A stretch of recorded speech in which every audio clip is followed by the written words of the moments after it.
Somewhere in the North Atlantic, a date that cannot be confirmed, a location that remains classified. Deep beneath the surface, a Soviet submarine has been tracking an American warship for 6 hours. Silent, patient, invisible. On its fire control system, a solution is locked.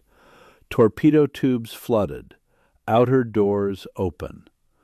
On the bridge of the USS Harry Yarnell, the captain receives a single transmission from his sonar room. Con, sonar, hostile contact, torpedo in the water. 3 seconds of silence. Then the captain's voice, calm, absolute. All ahead flank, hard to starboard. Launch countermeasures. All hands brace for impact. What happened in the next 4 minutes would never appear in any official record. No press conference, no congressional testimony, no medal ceremony. Because acknowledging it would mean acknowledging how close the Cold War came, again, to becoming something else entirely. This is the story of USS Harry Yarnell, the captain who stood his ground, and the decision that may have saved the world. Background: the Cold War beneath the waves, 0:45 to 4:30. To happen to USS Harry Yarnell, you must first understand the world she sailed in. The Cold War between the United States and Soviet Union was fought on many fronts: ideology, economics, space, intelligence. But perhaps nowhere was it more dangerous and more secret than beneath the surface of the world's oceans. From the late 1940s onward, Soviet and American submarines and surface ships played an endless, deadly game of cat and mouse across every ocean on Earth. They tracked each other, shadowed each other, sometimes collided, sometimes threatened each other with weapons hot, and sometimes, more often than governments on either side have ever fully admitted, they came within seconds of starting World War III. The Soviet Navy of the Cold War era was unlike anything the West had faced before.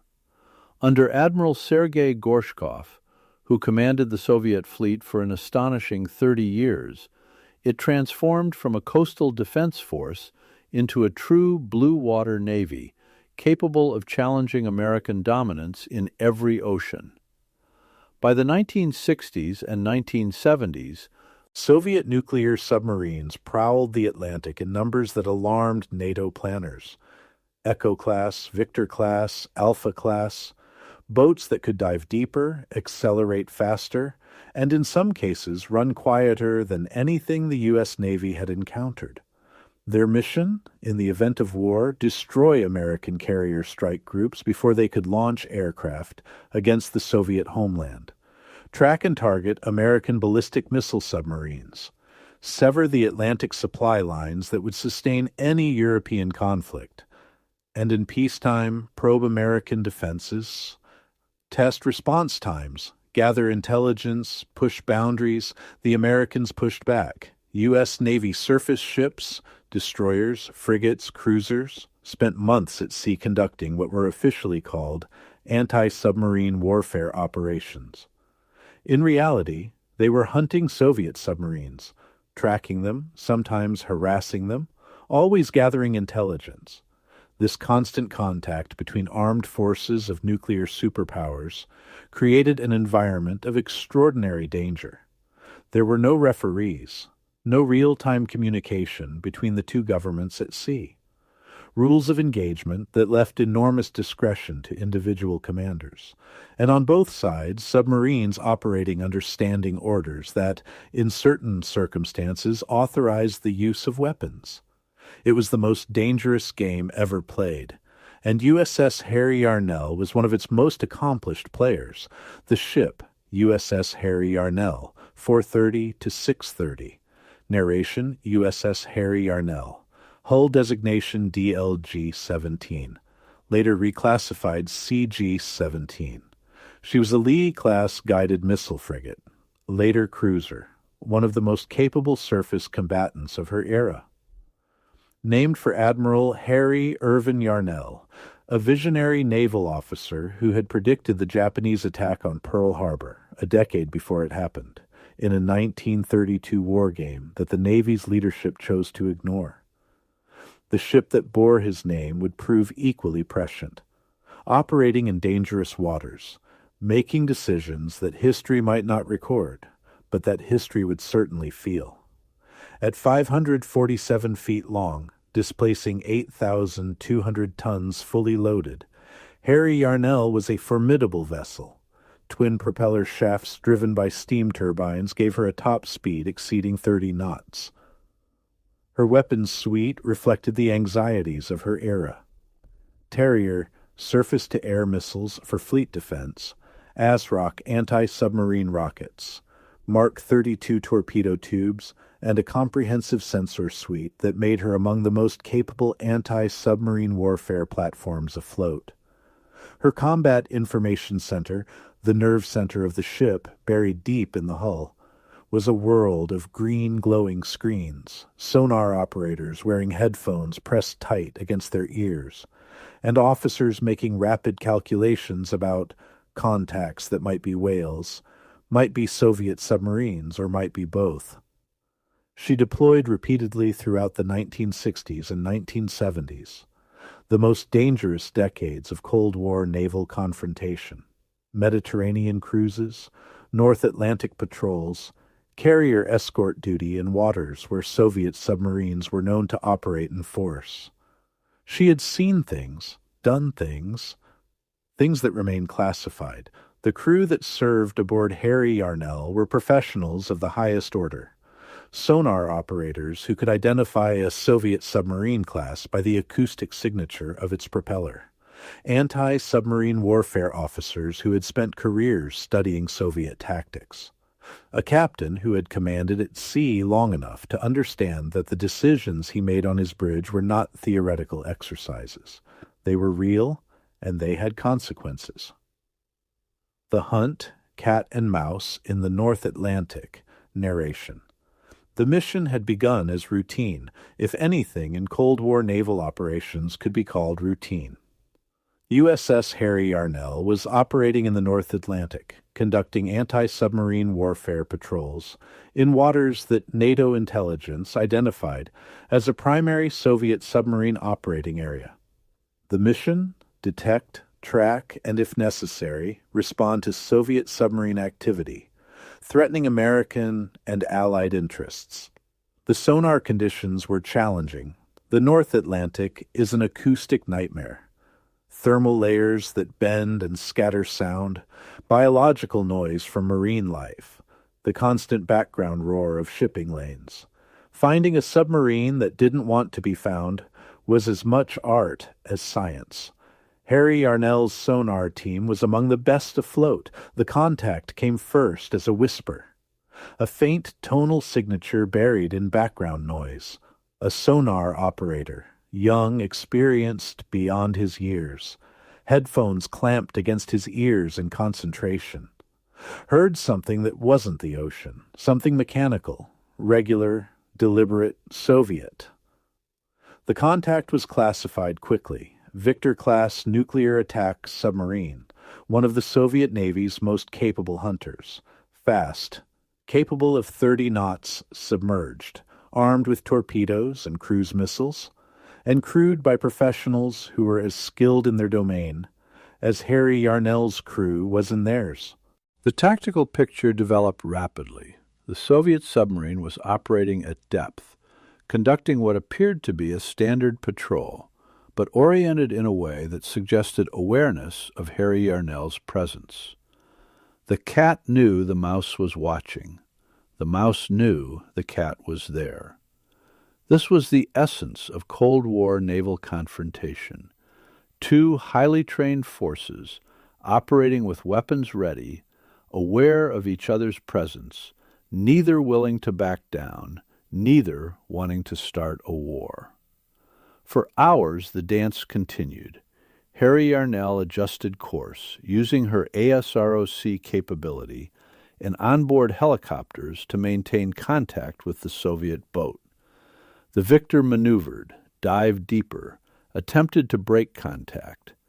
Neither succeeded in its primary objective. Then the tactical picture changed. The Soviet submarine altered its behavior. Maneuvers that had been evasive became something else. The boat turned, began an approach. In the sonar room, the operator's voice remained professionally calm, even as his hands tightened on his console. "Con, sonar. Contact is turning toward. Assessing possible targeting maneuver." On the bridge, the captain absorbed this information without visible reaction. A targeting maneuver meant one thing. The Soviet submarine was positioning itself for a firing solution. It might be a probe, aggressive harassment designed to test American nerve. It might be a demonstration of capability, or it might be the real thing. The captain had no way to know, and he had very little time to decide. The moment, torpedoes. What happened next is drawn from the accounts of those who were there, men who carried the memory of it for decades before classification restrictions allowed any of it to be discussed. The Soviet submarine had achieved firing position. In the sonar room, the operator picked up a sound that every anti-submarine warfare sailor trained for and hoped never to hear in earnest. High-pressure air being forced into torpedo tubes. The distinctive acoustic signature of tube flooding. Outer doors opening. Con, sonar. Possible torpedo tube transients. Contact may be preparing to fire. The captain looked at his executive officer. A moment of communication that required no words. He picked up the 1MC, the ship-wide intercom. General quarters, general quarters. All hands man your battle stations. Throughout the ship, the sound of running feet, watertight doors slamming, the organized chaos of a crew that had drilled for this moment hundreds of times, now doing it for real. The captain's options were limited, and all of them were terrible. He could attempt to break contact, accelerate, maneuver, create distance. But a Victor class at full speed could match him, and running might be interpreted as weakness, or worse, might remove him from position to respond. He could attempt to contact the submarine via underwater telephone, the Gertrude system, a move that acknowledged the tactical situation while opening dialogue. But the Soviets had shown no interest in dialogue. He could attack first. His ASROC rockets could be in the water within minutes, delivering a homing torpedo above the Soviet boat. Under his rules of engagement, a submarine that had achieved a firing solution and flooded its tubes could arguably be considered a hostile act. But firing first on a Soviet warship in international waters, even in self-defense, had consequences that extended far beyond this patch of North Atlantic. Consequences measured in missiles, not torpedoes. Consequences that could end civilization. Then the sonar operator's voice again, stripped of all professional detachment. Con, sonar. Torpedo in the water. Torpedo in the water. Bearing 270, closing. The captain had practiced this moment in simulators, had read the accounts of those who'd faced it in actual war, had thought about what he would do. Now he found out if his thinking had been right. All ahead flank, hard to starboard, launch countermeasures. The ship heeled violently as her rudder went hard over. Thousands of tons of steel turning as fast as physics allowed. Engineers below decks pushing the steam plant to its limits, the hull shuddering with the demand. Countermeasures deployed, noisemakers and decoys designed to seduce the torpedo's acoustic homing system away from the ship's hull. In the Combat Information Center, officers tracked the torpedo's bearing on their displays. Sonar called updates with the precision of men who understood that each word might be their last. Torpedo bearing 268, torpedo bearing 265. Closing rate appears to be changing. The captain stood at his bridge windows. He did not grip the railing. He did not raise his voice. He watched. Torpedo bearing 260, bearing drift to the left. Torpedo appears to be homing on countermeasures. 45 seconds of silence that felt like 45 years. Torpedo has passed aft. No detonation. Torpedo is running out. In the Combat Information Center, someone exhaled audibly. Someone else said something that is not repeatable in polite company. The captain keyed his intercom. "Sonar, Captain, where is the contact?" Contact is turning away, Captain, running deep, running fast." The Soviet submarine was leaving.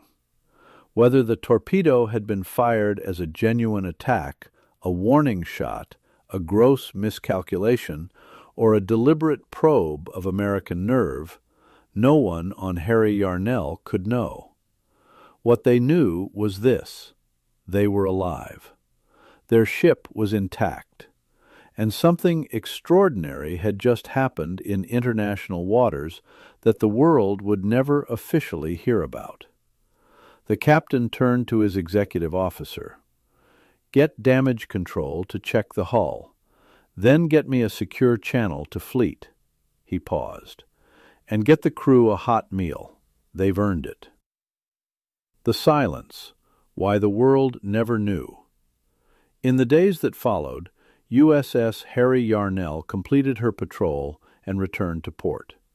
There was no press conference, no official statement, no acknowledgement from the U.S. Navy, the Department of Defense, or the White House that anything unusual had occurred in the North Atlantic. The classified after-action report went up the chain of command and into a vault. The crew was debriefed and reminded of their security obligations. The incident joined dozens of similar events in the growing and deeply classified archive of Cold War naval confrontations. Why the silence? The answer reveals something profound about how nuclear superpowers managed their dangerous relationship. Acknowledging a Soviet torpedo attack on an American warship would have created irresistible pressure for retaliation. The American public, confronted with evidence that the Soviets had fired on their Navy, would have demanded response. Congress would have demanded response. The military would have planned response. And response, any response, risked escalation along a ladder that had nuclear weapons at the top. Both governments understood this. Both governments, whatever their differences, shared one fundamental interest: survival. So incidents were buried. Captains were silenced.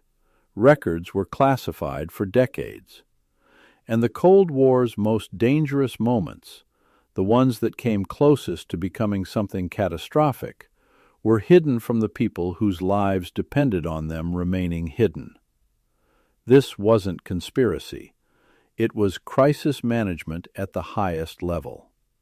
The 1972 Incidents at Sea Agreement between the U.S. and Soviet Union, negotiated partly because of exactly these kinds of dangerous encounters, created some basic protocols for naval interactions.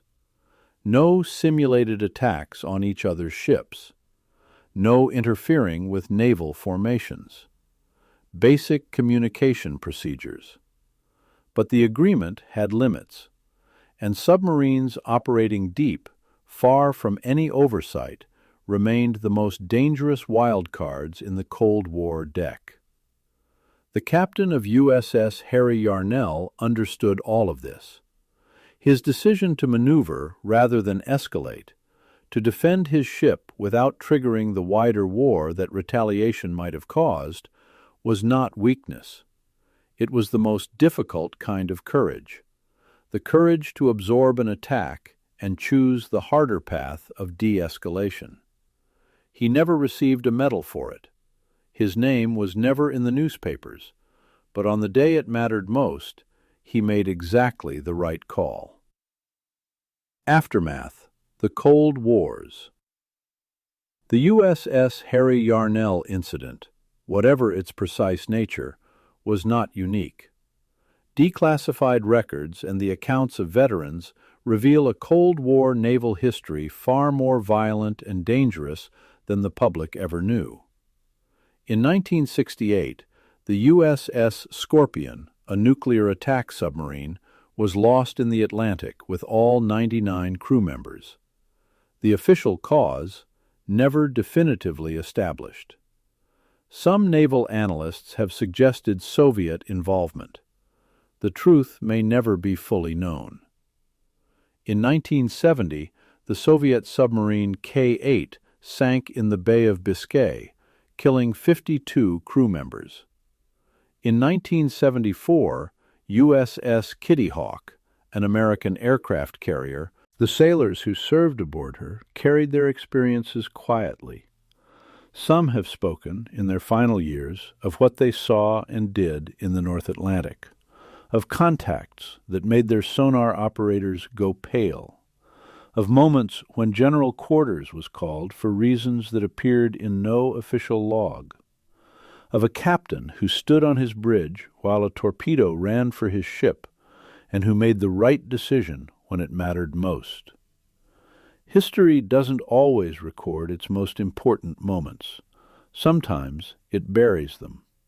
But they happened, and the men who were there knew. Conclusion: the captains who held the line, 1830 to 2000. There is a kind of courage that history rarely celebrates. Not the courage of the charge, the assault, the dramatic last stand. Not the courage that fills monuments and textbooks and movies. The courage of restraint. The courage to absorb a blow and choose not to strike back, when striking back might feel justified, but would make everything worse. The courage to protect your crew, defend your ship, and still make the decision that prevents catastrophe. The captain of USS Harry Yarnell exemplified this courage on a day that the world never knew about. He did what naval officers are trained to do. He assessed his situation, he protected his command, and he made a decision in seconds that would have taken committees weeks to reach. And then he said nothing about it. For decades. This is the hidden history of the Cold War. Not just missiles and summits and proxy conflicts in distant nations, but sailors in dark water, making decisions under pressures that most human beings will never understand, and getting it right, again and again, in incidents that remain secret precisely because they went right. When the Cold War ended without nuclear exchange, when the Soviet Union dissolved peacefully, and the world exhaled after 40 years of existential tension, the credit went to politicians and diplomats and strategic theorists. Some of it belongs to the captains, the ones who stood on their bridges in the North Atlantic and the Pacific and the Mediterranean and the Arctic, who received reports of torpedo launches and hostile maneuvers and chose, every time, the response that kept the peace. We don't know all their names. We don't know all their ships. We may never know all the moments when they held the line. But they held it. And we are here because they did. Subscribe for more Cold War history and naval documentaries.